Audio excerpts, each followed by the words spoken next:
അങ്ങനെ ഒരുപാട് സാമ്പത്തിക ഞെരുക്കമുണ്ടായത് കൊണ്ട് തന്നെ രേവതിയെ അനാമികയുടെ കൂടെ താമസിക്കാൻ വേണ്ടി അനന്തപുരിയിലേക്ക് പറഞ്ഞു വിട്ടതായിരുന്നു വേണു.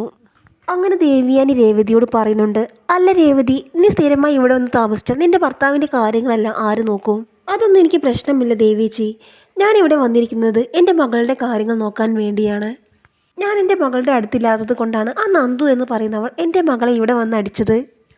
അതുമാത്രമല്ല, ആ നന്ദുവിൻ്റെ 2 ചേച്ചിമാർ ഇവിടെയുണ്ടല്ലോ. അവരെല്ലാവരും കൂടി എൻ്റെ മകളെ എന്തെങ്കിലും ചെയ്യുമോ എന്ന് പേടിച്ചാണ് ഞാൻ ഇവിടെ നിൽക്കുന്നത്. വേണുവേട്ടൻ്റെ കാര്യങ്ങളൊക്കെ നോക്കാൻ അവിടെ സെർവൻ്റ് ഉണ്ട്.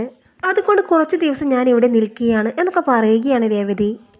അങ്ങനെ ഇവരുടെ സംസാരം കേട്ടുകൊണ്ട് നവ്യ അങ്ങോട്ട് വരുന്നുണ്ട്. എന്നിട്ട് ചോദിക്കുന്നുണ്ട്, അമ്മായിക്ക് ഇങ്ങനെ ചോദിക്കേണ്ട വല്ല കാര്യവുമുണ്ടോ? ഇവിടെ നിന്ന് ഇറക്കി വിട്ടാൽ പോലും ഇവർ പോകില്ല.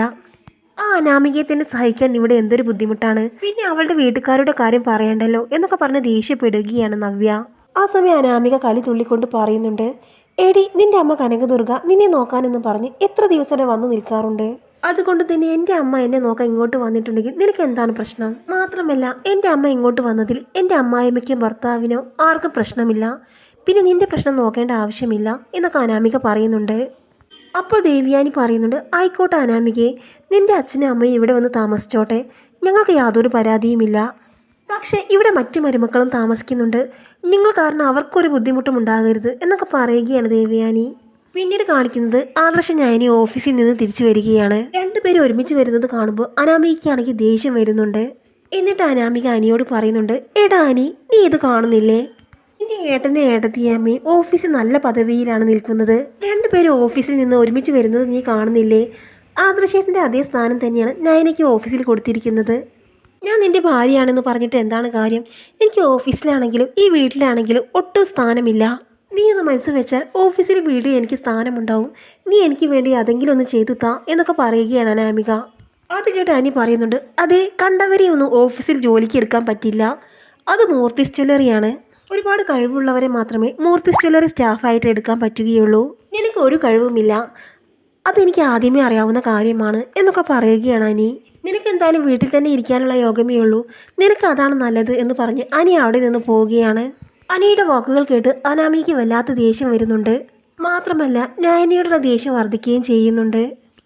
എങ്ങനെയെങ്കിലും അവളെ മൂർത്തിസ് ജ്വല്ലറിയിൽ നിന്ന് പുറത്താക്കണം എന്നൊക്കെ ചിന്തിച്ച് നിൽക്കുന്ന സമയത്താണ് വേണു അങ്ങോട്ട് വരുന്നത്. വേണുവിനെ കണ്ട ഉടനെ അനാമിക വിളിച്ച് പറയുന്നുണ്ട്, ദേ അമ്മേ, അച്ഛൻ വന്നു. അങ്ങനെ അനാമികയുടെ ശബ്ദം കേട്ടുകൊണ്ട് രേവതി അങ്ങോട്ട് വരുന്നുണ്ട്. എന്താ വേണുവേട്ട, എന്താണ് വേണുവേട്ടൻ വന്നത് എന്നൊക്കെ ചോദിക്കുകയാണ് രേവതി. വേണുവേട്ട ഇവിടെ ഇരിക്കെ, കഴിക്കാൻ എന്തെങ്കിലും എടുക്കുക എന്ന് പറഞ്ഞുകൊണ്ട് രേവതി അകത്തേക്ക് പോകുന്നുണ്ട്. ആ സമയം വേണു പറയുന്നുണ്ട്, രേവതി, ഞാൻ നിന്നെയും മോളെയും കാണാൻ വേണ്ടി വന്നതാണ്, നീ തൽക്കാലം ചായ എടുക്കുക എന്നൊക്കെ പറയുകയാണ്. അങ്ങനെ ചായ എടുക്കാൻ രേവതി പോകുന്ന സമയത്താണ് നയന അതിലൂടെ പാസ് ചെയ്യുന്നത് അനാമിക കാണുന്നത്. ആ സമയം അനാമിക നയനയെ വിളിച്ചുകൊണ്ട് പറയുന്നുണ്ട്, ദേ നയനയെടുത്തി ഒന്ന് വന്നേ. ഇതേ എൻ്റെ അച്ഛൻ ഇവിടെ വന്ന് നിൽക്കുന്ന കാര്യമൊന്നും നിങ്ങൾ കാണുന്നില്ലേ? എൻ്റെ അച്ഛനൊരു ചായയെങ്കിലും നിങ്ങൾക്ക് ഉണ്ടാക്കി കൊണ്ടുവന്നൂടെ എന്നൊക്കെ ചോദിക്കുകയാണ് അനാമിക. അത് കേട്ട് നയന പറയുന്നുണ്ട്, നിൻ്റെ അച്ഛന് ചായ ഉണ്ടാക്കി കൊടുക്കണമെങ്കിൽ ഇപ്പോൾ നീയും നിൻ്റെ അമ്മയും ഒക്കെ അവിടെ ഇല്ലേ? ഞാൻ ഓഫീസിൽ നിന്ന് ഇപ്പോൾ തിരിച്ചെത്തിയിട്ടേ ഉള്ളൂ, എനിക്കൊന്ന് കുളിച്ച് ഫ്രഷ് ആകണം, ഞാൻ ആകെ ക്ഷീണിച്ചിരിക്കുകയാണ് എന്നൊക്കെ പറയുകയാണ് നയന. അത് കേട്ട് അനാമിക പറയുന്നുണ്ട്, നിങ്ങളുടെ എക്സ്ക്യൂസൊന്നും എനിക്ക് കേൾക്കേണ്ട. എൻ്റെ അച്ഛനൊരു ചായ ഉണ്ടാക്കി കൊടുത്തതെന്ന് കരുതി നിങ്ങളുടെ കയ്യൊന്നും ഒടിയാൻ പോകുന്നില്ല. എന്തായാലും എൻ്റെ അച്ഛനൊരു ചായ വേണം, നിങ്ങൾ വേഗം പോയി ചായ ഉണ്ടാക്കാൻ നോക്കുക എന്ന് പറയുന്ന സമയത്ത് തന്നെ ഇപ്പോൾ കൊണ്ടുവരാം എന്ന് പറഞ്ഞ് ചായ ഉണ്ടാക്കാൻ വേണ്ടി നയന അടുക്കളയിലേക്ക് പോവുകയാണ്. എന്നാൽ അവരുടെ സംസാരം കേട്ടുകൊണ്ട് രേവതി അങ്ങോട്ട് വരുന്നുണ്ട്. എന്നിട്ട് ചോദിക്കുകയാണ്, മോളെ, നീ എന്തിനാണ് ആ നയനയോട് ചായ ഉണ്ടാക്കാൻ പറഞ്ഞത്? ആ സമയം അനാമിക പറയുന്നുണ്ട്, അവളിപ്പോൾ ഓഫീസിലേക്ക് പോകുന്നത് കൊണ്ട് അടുക്കള ജോലിയൊന്നും ചെയ്യാറില്ലല്ലോ, അതുകൊണ്ട് ഇതെങ്കിലും ചെയ്യട്ടെ എന്ന് പറഞ്ഞുകൊണ്ട് പുച്ഛഭാവത്തോടെ ചിരിക്കുകയാണ് അനാമിക. എന്നാൽ നയനയാണെങ്കിൽ പരാതിയൊന്നും പറയാതെ ചായ ഉണ്ടാക്കി വേണുവിൻ്റെ കയ്യിൽ കൊണ്ടുപോയി കൊടുക്കുന്നുണ്ട്. അങ്ങനെ വേണു ചായ ഒന്ന് കുടിച്ച് നോക്കുന്നുണ്ട്. ചായ കുടിച്ചതും വേണു ദേഷ്യം സഹിക്കാനാകാതെ ആ ചായ നയനയുടെ മുഖത്തേക്ക് ഒഴിക്കുന്നുണ്ട്. നീ എന്ത് ചായ ഉണ്ടാക്കിയത്? വായിൽ വയ്ക്കാൻ കൊള്ളില്ല, നിനക്കിപ്പോഴും ചായ ഉണ്ടാക്കാൻ അറിയില്ലേ എന്നൊക്കെ പറഞ്ഞുകൊണ്ട് നയനയുടെ പൊട്ടിത്തെറിക്കുകയാണ് വേണു. ചൂട് ചായ മുഖത്തൊഴിച്ചതോടെ നയനിയുടെ മുഖം ആകെ പൊള്ളി വികൃതമായിരിക്കുകയാണ്. എന്നാൽ ഇതെല്ലാം കണ്ടുകൊണ്ട് അനാമിക അങ്ങോട്ട് വരുന്നുണ്ട്. എന്നിട്ട് പറയുകയാണ്, ഇതിവിടെ മനഃപൂർവ്വം ചെയ്തതാണ്, എൻ്റെ അച്ഛനെ മോശക്കാരനാക്കാൻ വേണ്ടിയിട്ട്. ഇവളുടെ ചായ നല്ലതാണ് എന്നാണ് എല്ലാവരും പറയാറുള്ളത്. എൻ്റെ അച്ഛനെ ഇൻസൾട്ട് ചെയ്യാൻ വേണ്ടിയിട്ടാണ് ഇവൾ ഇത്രയും മോശമായി ചായ ഉണ്ടാക്കി കൊടുത്തത് എന്നൊക്കെ പറയുകയാണ് അനാമിക. എന്നാൽ ഇതെല്ലാം കണ്ടുകൊണ്ട് രേവതി പറയുന്നുണ്ട്, വേണുവേട്ട, ഈ ചായ അവളുടെ മുഖത്തേക്കല്ല തലയിലേക്കാണ് ഒഴിക്കേണ്ടിയിരുന്നത്. എടി, എൻ്റെ വേണുവേട്ടന് ഇത്രയും മോശം ചായ ഉണ്ടാക്കി കൊടുക്കാൻ നിനക്ക് എങ്ങനെയാണ് മനസ്സ് വന്നത്? രേവതിയുടെ ഉച്ചത്തിലുള്ള ശബ്ദം കേട്ടുകൊണ്ടാണ് ആദർശൻ ദേവയാനി അങ്ങോട്ട് വരുന്നത്. മുഖമെല്ലാം ആകെ പൊള്ളി വികൃതമായ നയനെ കാണുമ്പോൾ ആദർശൻ ദേവയാനി ആകെ ഞെട്ടുന്നുണ്ട്. അങ്ങനെ ആദർശ് ഞെട്ടലോടുകൂടി ചോദിക്കുന്നുണ്ട്, എന്താ നയനെ നിന്റെ മുഖത്ത് പറ്റിയത്? മുഖമെല്ലാം വികൃതമായിരിക്കുന്നല്ലോ. നയനിയാണെങ്കിൽ ആകെ സങ്കടപ്പെട്ട് വേണുവിനെ തന്നെ നോക്കി നിൽക്കുകയാണ്. എന്നാൽ കാര്യമെല്ലാം മനസ്സിലാക്കുന്ന ആദർശനാണെങ്കിൽ ഇതൊട്ടും സഹിക്കാൻ പറ്റുന്നില്ല. അങ്ങനെ ദേഷ്യം സഹിക്കാനാകാതെ ആദർശ് വേണുവിൻ്റെ മുഖത്ത് ആഞ്ഞടിക്കുകയാണ്. ദേഷ്യം സഹിക്കാനാകാതെ ആദർശ് വേണുവിൻ്റെ മുഖത്ത് തിരിച്ചു മറിച്ച് അടിക്കുകയാണ്. ആ സമയം അനാമിക കരഞ്ഞുകൊണ്ട് പറയുന്നുണ്ട്, ആദർശേട്ടാ എൻ്റെ അച്ഛനെ ഒന്നും ചെയ്യരുത്, എൻ്റെ അച്ഛനെ ഒരിക്കലും ഇനി തെറ്റ് ചെയ്യില്ല എന്ന് പറഞ്ഞുകൊണ്ട് കരയുകയാണ് അനാമിക. അങ്ങനെ ആദർശ് വീണ്ടും വീണ്ടും വേണുവിനെ അടിക്കുകയാണ്. അങ്ങനെ അനാമിക രേവതിയും വേണുവിനെ പിടിച്ച് മാറ്റാൻ നോക്കുന്നുണ്ട്. എൻ്റെ ഭാര്യയുടെ മുഖത്തേക്ക് ചായ ഒഴിച്ച ഇയാളെ അടിക്കുകയല്ല കൊല്ലുകയാണ് വേണ്ടത് എന്നൊക്കെ ദേഷ്യത്തോടു കൂടി ആദർശ് പറയുന്നുണ്ട്. ഇയാൾ ആരാ എൻ്റെ വീട്ടിലേക്ക് വന്ന് എൻ്റെ ഭാര്യയുടെ മുഖത്തേക്ക് ചായ ഒഴിക്കാൻ? നിന്റെ കഥ ഞാൻ എന്തായാലും ഇന്നത്തോടു കൂടി തീർക്കും എന്ന് പറഞ്ഞുകൊണ്ട് ദേഷ്യപ്പെടുകയാണ് ആദർശ് വേണുവിനോട്. എടോ, നിൻ്റെയും നിൻ്റെ ഭാര്യയുടെയും മകളുടെ തോന്നിവാസമൊന്നും ഇവിടെ നടക്കില്ല, അതുകൊണ്ട് നീ ഇപ്പോൾ തന്നെ പുറത്തു പോകണം എന്നൊക്കെ പറഞ്ഞ് ദേഷ്യപ്പെടുകയാണ് ആദർശ്. ആ സമയം രേവതി പറയുന്നുണ്ട്, ആദർശേ നീ ഇങ്ങനെ ദേഷ്യപ്പെടല്ലേ, അല്ലെങ്കിൽ വേണുവേട്ടൻ എന്ത് തെറ്റാണ് ചെയ്തത്? നിന്റെ ഭാര്യയാണ് തെറ്റ് ചെയ്തത്. നിന്റെ ഭാര്യയോട് ചായ ഇടാൻ പറഞ്ഞപ്പോൾ ഒട്ടും മധുരമില്ലാത്ത ചായയാണ് വേണുവേട്ടന് കൊടുത്തത്.